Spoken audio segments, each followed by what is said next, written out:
సంవత్సరాల తరబడి ఎన్ని మందులు వాడినా మీ మోకాల నొప్పులు తగ్గట్లేదా? ప్రాణ పెయిన్ క్లినిక్ లో అత్యాధునిక చికిత్స. ముందుగా నా నమస్కారాలు నేను తెలియజేస్తున్నాను. ఇప్పటికీ 3 నెలలు అవుతుంది నేను అధ్యక్షురాలుగా బాధ్యతలు స్వీకరించిన తర్వాత రాష్ట్ర వ్యాప్తంగా పర్యటన చేయవలసినటువంటి బాధ్యత నా మీద ఉన్నది. పర్యటన అంటే కేవలం ఊరికినే వెళ్ళి రావడం కాదు, కానీ అక్కడ ఉన్నటువంటి కార్యకర్తల్ని కలవాలి, వారితో అనుబంధం బలోపేతం చేసుకోవాలి, వారి మనోభావాలు అర్థం చేసుకోవాలి అనేటువంటి సంకల్పం ఒక పక్కన అయితే, రెండవ పక్కన పార్టీ సంస్థాగతంగా ఏ మేరకు బలంగా ఉన్నది, ఇంకా ఏ పని చేసుకుని పార్టీని సంస్థాగతంగా బలోపేతం చేసుకోవాలి అనేటువంటి విషయం ఇంకొకటి అయితే, రాజకీయ పరంగా ఆ జిల్లాలో పరిస్థితులు ఏమిటి, మేము ఏ రకమైనటువంటి రాజకీయ కార్యాచరణతోటి ముందుకు వెళ్ళాలి, ఈ విషయాల మీద దృష్టి కేంద్రీకరిస్తూ నా పర్యటన నేను ప్రారంభించడం జరిగింది. ఇప్పటికే నేను 18 జిల్లాలకు వెళ్ళాను. ఇది 19వ జిల్లా. రేపు మళ్ళీ గోదావరి జోన్లో ఉన్నటువంటి ఇంకొక 4 జిల్లాలకు వెళ్తాను. ఆ తర్వాత కోస్తాలో మిగిలిపోయినటువంటి ఇంకో 3 జిల్లాలకి నేను వెళ్ళాలి. ఆ సందర్భంలో మేము అక్కడ ఉన్నటువంటి ప్రజలకి చాలా సగర్వంగా చెప్పుకుంటున్నాం.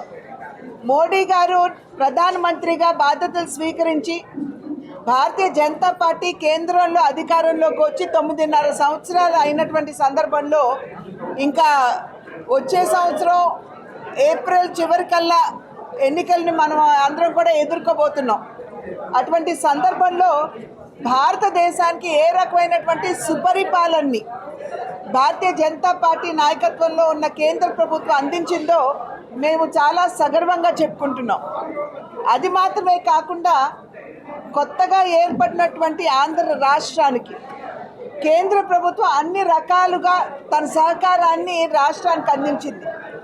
అంటే కేవలం అక్షర క్రమంలో మొదట్లో ఉండడం మాత్రమే కాదు, అభివృద్ధిలో సైతం ఆంధ్ర రాష్ట్రం అగ్రగామిగా ఉండాలి అనేటువంటి ఆలోచనతోటి చాలా వరకు కేంద్ర ప్రభుత్వం రాష్ట్ర ప్రభుత్వానికి తన సహకారాన్ని అందించింది.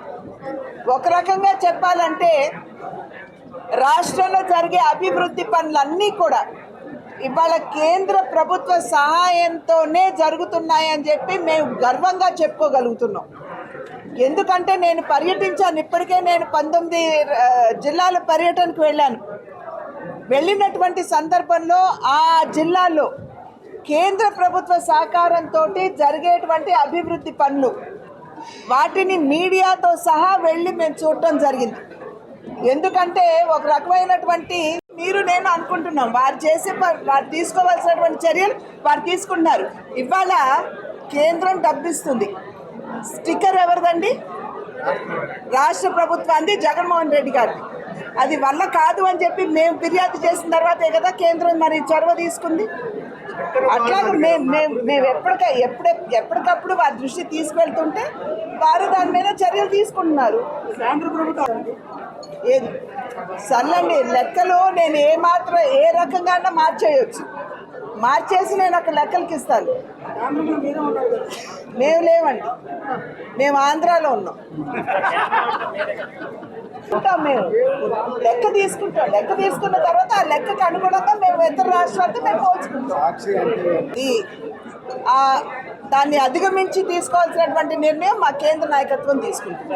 ఇప్పుడు ప్రస్తుతం మా దృష్టి అంతా కూడా మా పార్టీని బలోపేతం చేసుకోవడం లేదు కనుక పొత్తులు వారు చెప్పినప్పుడు మీకు చెప్తాను. తెలంగాణలోనే అసలు సింగిల్గా పోటీ చేస్తామన్నారు.